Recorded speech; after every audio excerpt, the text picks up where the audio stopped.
वाह, क्या आईपीओ है।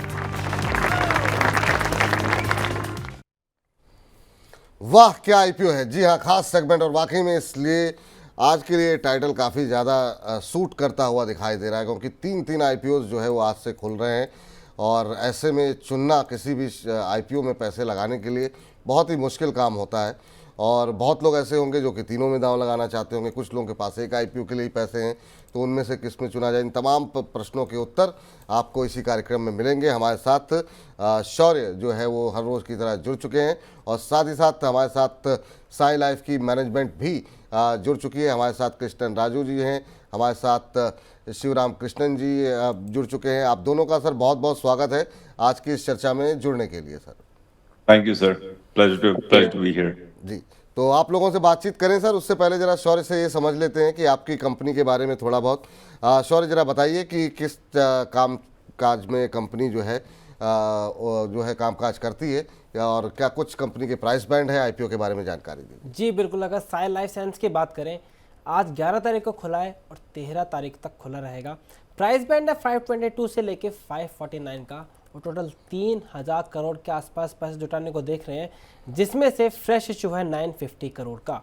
अभी अगर लेटेस्ट आंकड़ों की बात करें तो अभी कंपनी 46% के आसपास सब्सक्रिप्शन पूरी तरह से अभी भर चुका है। और ग्रे मार्केट में नजर डालें तो कंपनी को ग्रे मार्केट में अराउंड कहें तो 5 से 6% के आसपास का प्रीमियम मिल रहा है। कंपनी के बिजनेस पर नजर डालें तो वो सीआरएमओ और सीडीएमओ में, यानी जो केमिकल बनाती है, ये फार्मा कंपनीज के लिए, बायोकेमिकल कंपनीज के लिए, और सीडीएम यानी कॉन्ट्रैक्ट डेवलपमेंट के भी काम में है। ज़्यादा जो इनका हिस्सा है अराउंड 60-70% वो सीडीएम यानी कॉन्ट्रैक्ट डेवलपमेंट मैन्युफैक्चरिंग से आता है। बाकी जो है वो रिसर्च वर्क करती है फार्मा कंपनी के लिए। और दुनिया के जो टॉप 25 फार्मा कंपनीज हैं उनमें से 18-19 के साथ काम कंपनी कर चुकी है। ठीक, तो ये जो है फिलहाल डिटेल्स निकल के आती हुई, अभी 31 रुपये पर शेयर का ग्रे मार्केट प्रीमियम देखने को मिल रहा है जीएमपी। सर सबसे पहले कृष्णम जी आपसे तो पहले बहुत बहुत तो स्वागत के साथ साथ बहुत बहुत शुभकामनाएं। आप लोगों का आईपीओ जो है आज से खुला हुआ है। पहला तो आपसे जानना चाहेंगे कि क्या टाइमिंग सही रही सर, क्योंकि ऐसे टाइम पे आ रहा है कि एक साथ तीन तीन आईपीओ लगे हुए हैं, तो ऐसे में थोड़ा सा क्या नुकसान होने का डर लगता है? कृष्णम जी आपसे पूछ रहे हैं। सर आप आईपीओ का टाइमिंग नहीं कर सकते सर, कंपनी का जो करना है वो टाइमिंग, हमारा काम है कि long term customer value create करना है, उसके साथ मार्केट ट्रेडिंग करना है। सो हम मार्केट का टाइमिंग का नहीं सोचते हैं। We really want to build a business for the long term, and we think we have a compelling story for growth in the last few years, and we expect to continue to do well, and I think we are comfortable coming at this time to the market. ठीक, एक question आपसे समझना चाहेंगे, मैं चाहूँगा कि जो हमारे दर्शक हैं उनको भी थोड़ा सा अपने जो बिजनेस मॉडल है सर उसके बारे में थोड़ी सी डिटेल आप बता सकें, ताकि लोगों को, जो लोग निवेशक हैं, जो इन्वेस्टर्स हैं, वो थोड़ा उनके लिए भी समझना आसान हो जाएगा। So India, we are a contract research and development organization. What we do non-generic products. We work with whichever companies are making new medicines, which are mostly in US and Europe. We are preferred partners for a lot of these companies. 25 of the largest companies in discovery, we work with 18 of them, and also a lot of discovery companies which are finally discover the drugs and sell them to large pharma. And our model, we're the only company in India which does beginning to end, discovery to manufacturing. थोड़ा companies है जो manufacturing करते हैं commercial product का, थोड़ा company है who does just discovery services. लेकिन end to end services बस हम ही करते हैं. The biggest companies right now who are supporting this market are in China. There are at least 20 times the size of India. लेकिन with geopolitics, a lot of the business is coming to India. And that is why we are growing very fast in the market. And that is the big advantage. And this is a good 10-year story for investors to back. And we are a very large part of the the CRDMO sector, be a very, very large part of the Indian pharma system in the next 10 years. जी sir, मेरा question Shivaram Krishnan sir से है। Sir, अगर आपके financials पर नज़र डालें तो आपके जो एबिडा है वो 2 साल में काफ़ी तेज़ी से ग्रो करते हुए नजर आए हैं। ऑल्दो रेवेन्यू में इतनी ग्रोथ नहीं है, लेकिन आपका एबिडा इंप्रूव हुआ है, जिससे मार्जिन्स भी इंप्रूव होते हुए नजर आए। और स्पेसिफिक आपके में लग रहा है, क्योंकि आपके कंपेटिटर्स में ऐसा कुछ चेंज नहीं देखा। तो मतलब कुछ ये कंपनी स्पेसिफिक रीजन है इसमें। अगर देखें तो आपने क्या मेजर लिए हैं कि ना तो कुछ प्रोडक्ट मिक्स है, रेवेन्यू मिक्स में डिफरेंस आ रहा है, क्या आपने ऑपरेटिंग लेवरेज का फायदा हुआ या फिर कॉस्ट एफिशिएंसी? ऐसा लग रहा है आपने एफिशिएंसी के लिए कदम नहीं, क्योंकि आपका जो है ग्रॉस मार्जिन टर्नओवर भी इंप्रूव होते हुए नजर आए हैं, इन्वेंट्री डेज भी कम हुए। तो इन सब के लिए आपने क्या कदम लिए हैं जो फिर फाइनेंशियल्स में अच्छे खासे रिफ्लेक्ट होते हुए भी दिख रहे हैं? Shauryaji, excellent question. I think what you want to highlight to the viewers, I think, is if you look at our numbers, our EBITDA has grown at a 50% growth rate.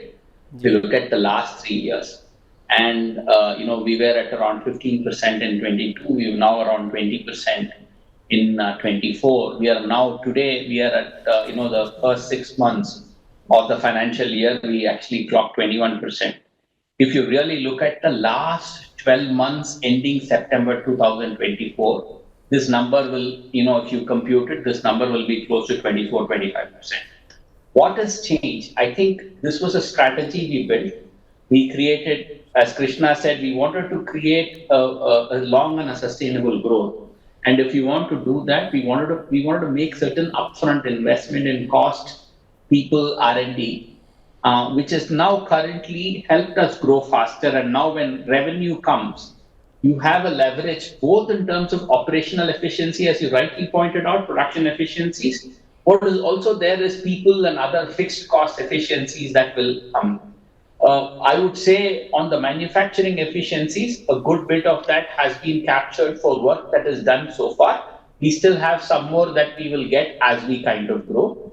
There is also other fixed costs and operating leverage, which is essentially on account of employee cost and all other fixed expenses, because in our business, people are fixed cost in nature.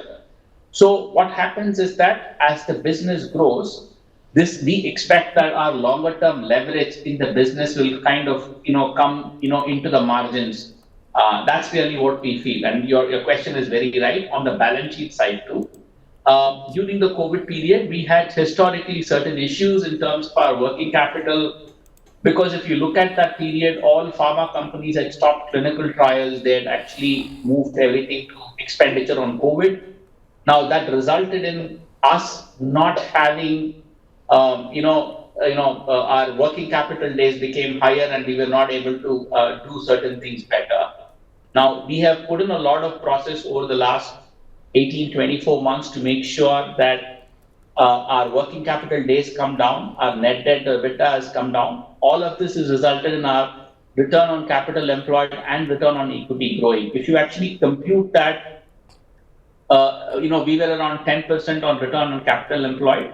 We are now, if you compute for the 12 months ended September 24, it's already gone to 12.5%. If you look at the return on equity, we are around close to 12% for the 12 months ended September 24. जी, तो sir basically समझे तो आपने starting में पैसा लगाया था और upfront investment का आपको फायदा मिलते हुए नजर आ रहा है, ये कह सकते हैं। तो अगर जी, तो सर अगर हम कृष्णा सर से क्वेश्चन है मेरा, सर आप बात कर रहे हैं चाइना से कंपटीशन आ रहा है, यूएस आपके लिए बड़ा मार्केट है, यूएस में जो बायोसिक्योर एक्ट आ रहा है उस पर सबकी नज़र है, फार्मा सिक्योर पूरे सेक्टर को इम्पैक्ट कर सकता है। अभी जो रिसेंटली डिफेंस बिल है वहाँ से इसे हटाया गया है, लेकिन फिर भी उम्मीद है अगर बायोसिक्योर एक्ट आएगा तो चाइना से इतना बिजनेस नहीं करेंगे यूएस कंपनी। तो क्या आपको लगता है वो आपके लिए एक अच्छा ग्रोथ ट्रिगर बन सकता है आगे? If you look at the numbers, so whatever growth we are showing is pre-biosecure. There's no biosecure in place. But what has changed, it's not about biosecure is only one of many things going on. I think there's a clear structural change in the industry.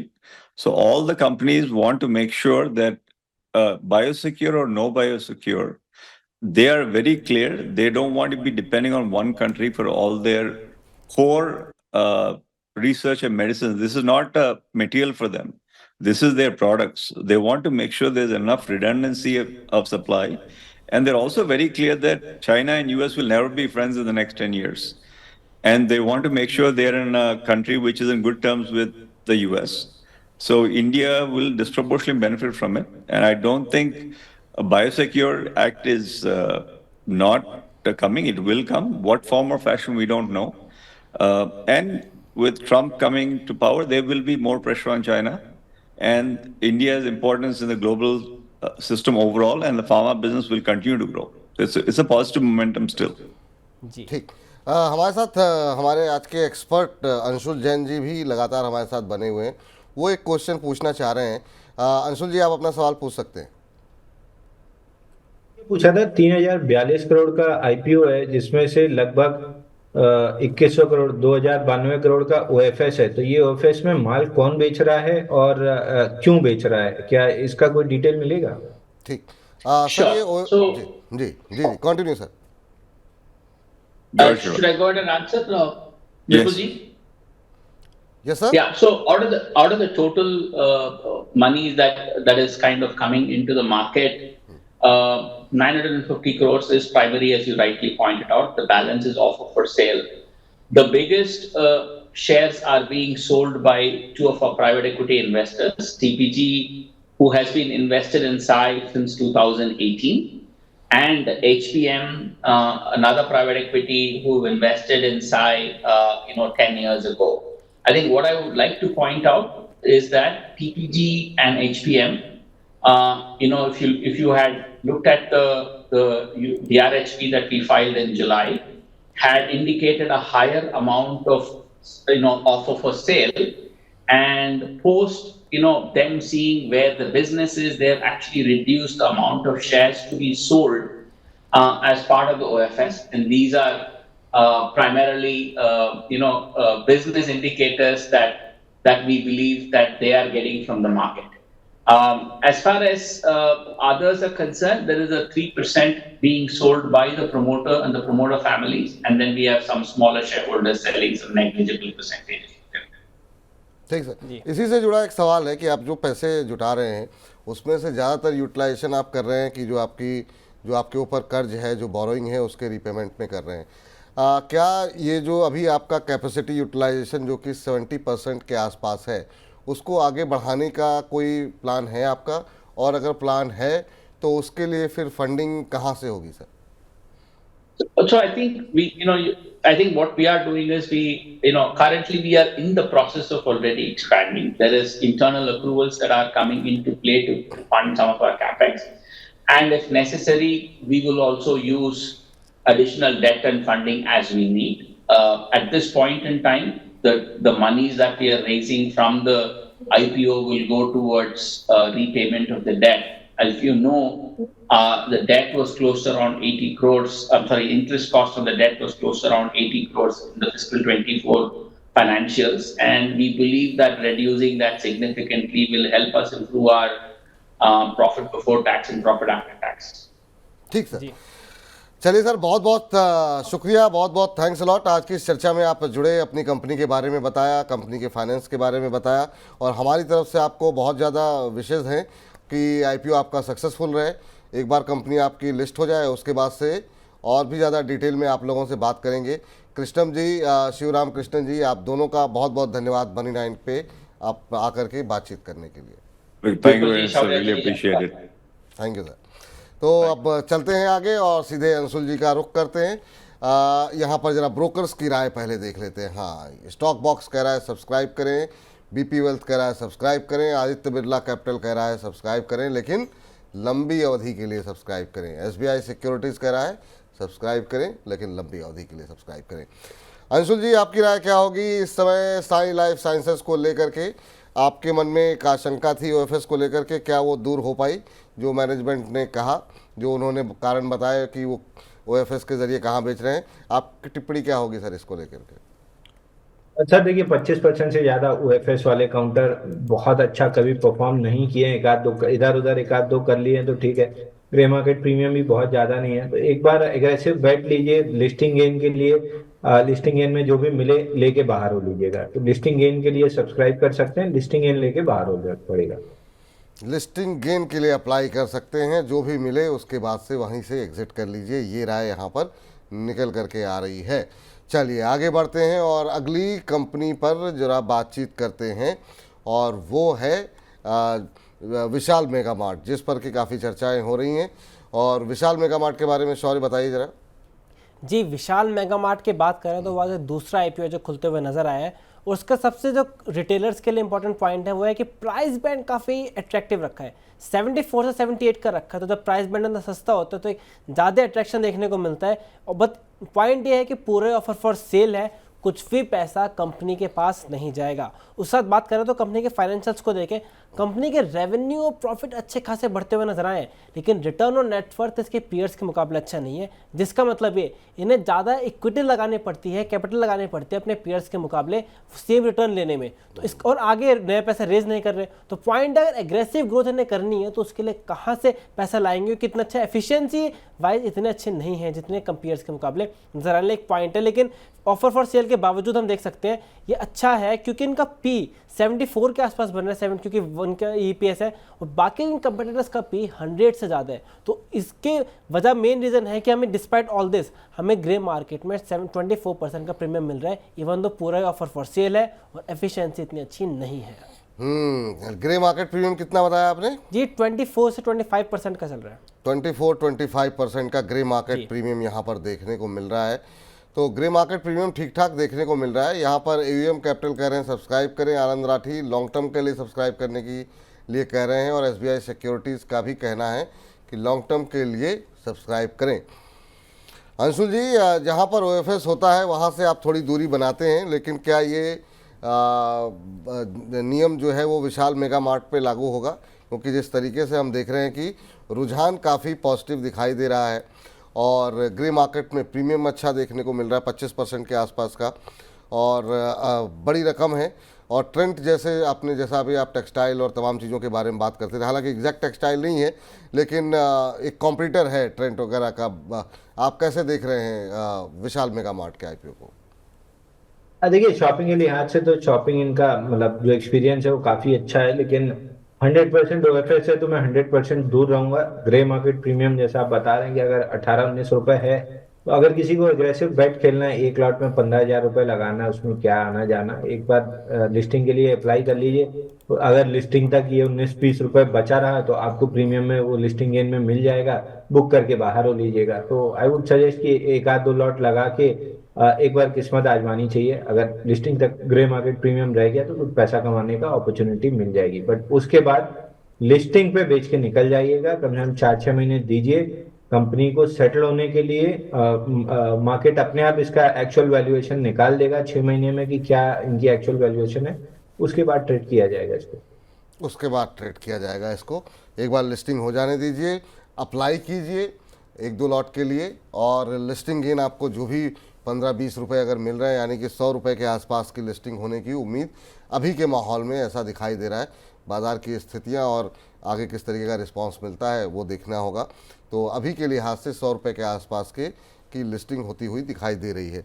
लेकिन MobiKwik पे भी काफ़ी हम देख रहे हैं कि लोगों का, निवेशकों का काफ़ी रुझान है। ग्रे मार्केट प्रीमियम लोग जानना चाह रहे हैं और बहुत सारे सवाल हमारे पास लगातार आ रहे हैं।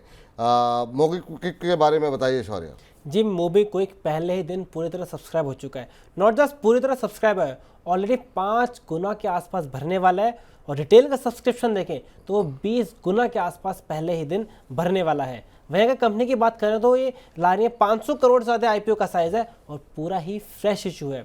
इसके साथ कंपनी का एक और पॉजिटिव पॉइंट है, ये पेटीएम का बिल्कुल पीयर कंपटीटर है, एक तरह से काफ़ी सिमिलर टाइप का काम है। यूपीआई के सर्विस कराता है, बाकी सर्विसेज देता है फाइनेंशियल रिलेटेड, और ये FY24 में प्रॉफिटेबल हो गया था। पेटीएम अभी तक प्रॉफिटेबल नहीं हो पाया, लेकिन ये कंपनी प्रॉफिटेबल हो गई थी। तो इसी वजह से क्या, क्योंकि प्राइस टू बुक पे कंपेयर कर नहीं सकते क्योंकि पेटीएम लॉस मेकिंग है, लेकिन प्राइस टू बुक इक्विटी पे नहीं कर सकते, लेकिन प्राइस टू बुक वैल्यू पे करें तो वहां पर ये पेटीएम से महंगा है। लेकिन क्योंकि प्रॉफिटेबल हो चुका है तो इस वजह से बाजार ऐसा अच्छा खासा सपोर्ट देते हुए नजर आ रहा है। और साथ में फ्रेश इशू भी रीजन है कि कंपनी को 48% का ग्रे मार्केट में प्रीमियम मिल रहा है, और सब्सक्रिप्शन के आंकड़े तो आप देख ही रहे हैं क्या जबरदस्त चल रहे हैं अभी।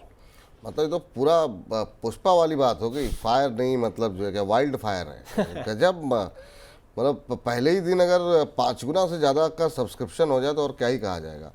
स्टॉक बॉक्स कह रहे हैं सब्सक्राइब करिए, निर्मल बांक सिक्योरिटीज़ कह रहे हैं सब्सक्राइब कीजिए, KR चौकसी कह रहे हैं सब्सक्राइब कीजिए, आनंद राठी रिसर्च करें, सब्सक्राइब कीजिए, लेकिन लॉन्ग टर्म के लिए सब्सक्राइब कीजिए। एकमात्र स्वास्थ्य का इन्वेस्टमार्ट की तरफ से टिप्पणी आई है कि सब्सक्राइब विद कॉशन, यानी कि थोड़ी सी कॉशन के साथ जो है आपको सब्सक्राइब करने की आवश्यकता है। सर, काफ़ी शानदार रिस्पांस मिलता हुआ दिखाई दे रहा है, करीब करीब 5 गुना सब्सक्राइब हो चुका है।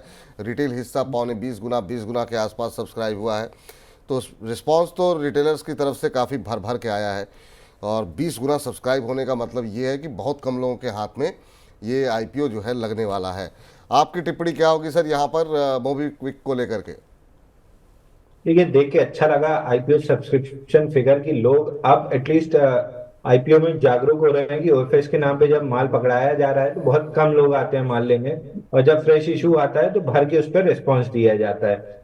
ये देख के अच्छा लगा कि रिटेल इन्वेस्टर कम से कम थोड़ा सा नॉलेज गेन कर रहा है। अब इसको अगर दूसरी तरीके से, जैसे शॉर्ट ने पेटीएम से कंपेयर किया, आप एक चीज मैं बहुत बेसिक सी मोटी मोटी बात बताता हूँ आपको, क्योंकि बहुत डिटेल और ये बारीकी मेरे को समझ में नहीं आती बुक वैल्यू वगैरह की। 1 रुपए फेस वैल्यू का पेटीएम लॉस मेकिंग है और 1000 रुपए चल रहा है। मतलब फेस वैल्यू उसकी 1 रुपए है, 1000 रुपए की मार्केट प्राइस है और लॉस मेकिंग है।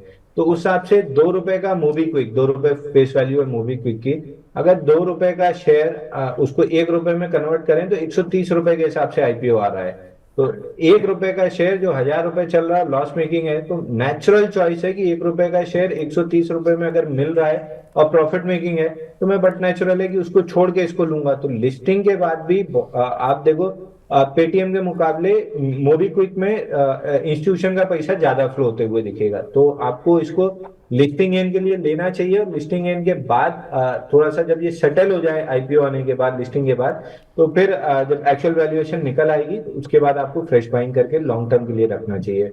न्यू एज कंपनी जहाँ प्रॉफिटेबल है वहां पे अगर आप रखते हैं स्टॉक्स को कुछ समय तक तो वो काफी अच्छे प्रॉफिट जनरेट करके देते हैं। इसका एक प्राइम एग्जांपल जोमेटो है। और अगर लॉस मेकिंग रह जाते हैं तो नाइका और होनासा का हाल हमने देखा ही हुआ है। तो न्यू एज कंपनी अगर वैसे रेयरली होती है तो उसको पकड़ के रखना चाहिए। ठीक सर, तो ये राय निकल के आ रही है। लेकिन सर, जब रिटेल हिस्सा अभी 20 गुना सब्सक्राइब हो चुका है तो अब 2 दिन बचे हैं, उसमें तो मतलब छप्पर फाड़ तरीके से सब्सक्रिप्शन आएगा। ऐसे में बहुत लोग होंगे ऐसे जिनको कि नहीं मिलेगा। अब जिनको नहीं मिलेगा, क्या उनको लिस्टिंग के दिन कूद करके लेने की आवश्यकता है, या फिर थोड़ा सेटल डाउन होने के का मौका देना चाहिए? आपकी टिप्पणी क्या होगी उन लोगों के लिए? देखिए सर, कभी कभी नियम आपको अच्छे से नियम पता हो तो नियम कब तोड़ना है ये भी आपको अंदाजा होता है। IPO को लिस्टिंग को ट्रेड करने का नियम है कि पॉजिटिव लिस्टिंग 3 से 5 दिन होल्ड कीजिए, नेगेटिव लिस्टिंग तुरंत निकलिए और उसके बाद IPO बेच बनने का वेट कीजिए। बट ये स्टॉक है जहां पे एक बार आप थोड़ा सा, मतलब ये नहीं कि 100% पैसा लेके कूद गए, 5-7% अपनी कैपिटल से एक बार रिस्क लीजिए, लिस्टिंग के दिन थोड़ा सा एंटर करने की कोशिश कीजिए। अब वो भी लिस्टिंग अगर समवेयर अराउंड 70-80% के आसपास होती है तो एक बार घुसने की कोशिश कीजिए। थोड़ा सा आपको स्ट्रेच मिल सकता है बजाज हाउसिंग फाइनेंस और इन टाइप के जैसे, बट उसमें भी फिर 4-5 दिन के स्ट्रेच में बुक करके निकल जाइएगा। ट्रेडिंग बेट ले रहे हैं तो ट्रेडिंग बेट के लिए तरह लीजिएगा, फोर्सफुल इन्वेस्टर मत बन जाइएगा। तो ये राय निकल करके आती हुई आप लोगों के लिए। अब जरा ये बताइए कि अब अगर इन तीनों में से चुनना हो एक किसी में पैसे लगाने के लिए, तो 3-1 के रेशियो में आप किसको पहली तरजीह देंगे, किसको दूसरी, और किसको सबसे आखिर में रखेंगे? देखिए, पहले तो तीनों स्टॉक लिस्टिंग गेन के लिहाज से मैं रिकमेंड कर रहा हूँ तो लिस्टिंग के दिन निकल जाइएगा। अगर पॉजिटिव लिस्टिंग है तो 2 से 3 दिन होल्ड कर सकते हैं। टॉप पे एनी डे मोबीक्विक, उसमें आप अप्लाई कर दीजिए। सेकंड, अगर एक से ज्यादा कर रहे हैं तो फिर साई वाला जो है, साई लाइफ साइंसेस, सेकंड पे वो आता है। विशाल मेगा मार्ट अवॉइड कर देंगे तो बेटर है। ग्रे मार्केट प्रीमियम देखते हुए रिस्क लेना है तो ले सकते हैं। मैं नेचुरली वो रूल ब्रेक करने वाला मामला है तो मैं ब्रेक नहीं करना चाहूंगा, तो मैं अवॉइड ही की सलाह ज्यादा दूंगा विशाल मेगा मार्ट में। चलिए, तो ये स्थिति निकल करके आती हुई सबसे नंबर 1 पे है मोबीक्विक, दूसरे नंबर पर साई, और तीसरे नंबर पर यहाँ पर रखा गया है अंशुल जी ने विशाल को। माफ़ कीजिएगा, वो कह रहे हैं इसको अवॉइड भी आप करना चाहें तो कर सकते हैं। तो मिली जुली प्रतिक्रियाएं देखने को मिल रही हैं। कल आस्था जी थी, उन्होंने पहले नंबर पे रखा था विशाल को, और पहले और दूसरे में वो कंफ्यूज थी तो दोनों को ही एक नंबर पे रखना चाह रही थी, मोबीक्विक और विशाल को, और आखिर नंबर पे उन्होंने साई को रखा था। और उनका कहना ये था कि आप अगर पैसे नहीं है तो साई को अवॉइड कर सकते हैं। तो दो एक्सपर्ट, दो राय। अब ये निर्णय आपके ऊपर है, आप किस तरीके से अप्लाई करना चाहते हैं। लेकिन हाँ, अगर पैसे हों तो तीनों में ही अप्लाई करके चला जा सकता है। ग्रे मार्केट में प्रीमियम तीनों में दिखाई दे रहा है और अंशुल जी का मानना ये है कि एग्जिट कर लीजिए जैसे ही लिस्टिंग आपको गेन मिलता है तो। सॉरी, बहुत बहुत शुक्रिया, धन्यवाद आज की इस चर्चा में जुड़ने के लिए। बहुत सारे सवाल हैं लेकिन समय थोड़ा ज़्यादा हो गया है, तो आईपीओ बाजार पे आज हम सवाल नहीं ले पाएंगे। तो इसी के साथ इस खास सेगमेंट को करते हैं यहीं पर समाप्त। वाह, क्या आईपीओ है।